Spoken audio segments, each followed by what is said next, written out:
क्या हुआ उस महिला का जो अंतरिक्ष में खो गई? इस बात में कोई शक नहीं कि अंतरिक्ष में कुछ करने से पहले बहुत से जानवर ऊपर भेजे गए, जिसमें सबसे पहली फीमेल डॉग लाइका हमारे अंतरिक्ष में गई। उसकी कहानी रुला देने वाली है। उसके बाद सबसे पहला बंदर जिसका नाम हैम था, उसे अंतरिक्ष में भेजा गया। उसकी कहानी आंखों में पानी ला देने वाली है। जानवर के साथ एक्सपेरिमेंट के बाद इंसानों को भेजा गया। आज मैं आपको एक महिला की कहानी जो अंतरिक्ष में खो गई थी, उसके साथ क्या हुआ, और कुछ ऐसे एस्ट्रोनॉट भी हैं जो अंतरिक्ष के अंधेरों में खोकर रह गए। ये वो लोग हैं जिन्होंने आसमान की तरफ उड़ान तो भरी, लेकिन उन्हें फिर कभी इस धरती की जमीन देखना नसीब नहीं हुई। नवंबर 1963 में साइंटिस्ट एक बहुत ही अजीब सिग्नल सुना जो पूरी तरह से बाहरी दुनिया से आया था, जो मार्स कोड में था। उन्होंने उसे पकड़ा और उसे डिकोड किया, और जब उन्होंने उस सिग्नल को समझा तो पूरी तरह हैरान हो गए। उस सिग्नल में एक महिला की आवाज थी और वो बहुत डरी हुई थी और डर से करा रही थी। वो धरती पर वापसी की तैयारी में मदद के लिए चिल्ला रही थी।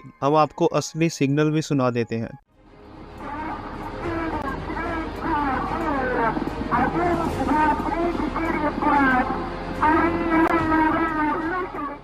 बहुत से लोगों का ये मानना है कि ये महिला वो थी जिसे सबसे पहले अंतरिक्ष में भेजा गया था। साथ ही ये माना गया कि वो सफलतापूर्वक पहुंच तो गई थी, लेकिन वापस धरती पर आते समय उसके साथ दिक्कत होने लगी। असल में उसके कैप्सूल का कूलिंग सिस्टम पूरी तरह से खराब हो चुका था और बदकिस्मती से कैप्सूल के अंदर आग लग गई थी और वो महिला उसी में फंसकर मर गई। ये सोवियत के एक सीक्रेट मिशन जिसका नाम वेस्ट्रॉक प्रोग्राम था, उसके चलते अंतरिक्ष में गई थी। इसे 1960 में भेजा गया था। ये प्रोग्राम ऊपर जाकर बुरी तरह फेल हो गया, और जब सोवियत को अपने फेल होने का पता चला तो उन्होंने इसके सबूत धरती से पूरी तरह से मिटा दिए। इसका मतलब हमें कभी पता नहीं चल पाएगा कि वो महिला असल में कौन थी। इसके बाद ये माना गया कि जिस महिला आवाज रिकॉर्डिंग में सुनी जा रही है, ये अकेले अंतरिक्ष यात्री नहीं होगी।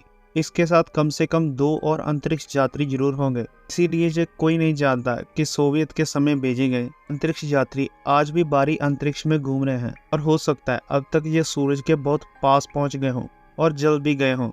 जैसी दर्द भरी आवाज उस महिला की सुनी गई, उससे ये समझ में आया था कि उसके कैप्सूल में आग लग गई है, और अब तक तो उसका कैप्सूल कूड़ा बनकर किसी ग्रह के चारों ओर या फिर शायद धरती के चारों ओर चक्कर लगा रहा होगा। यह सोचने में कितना अजीब है कि जिस धरती पर हम रहते हैं उसके चारों ओर मरे हुए लोग घूम रहे हैं।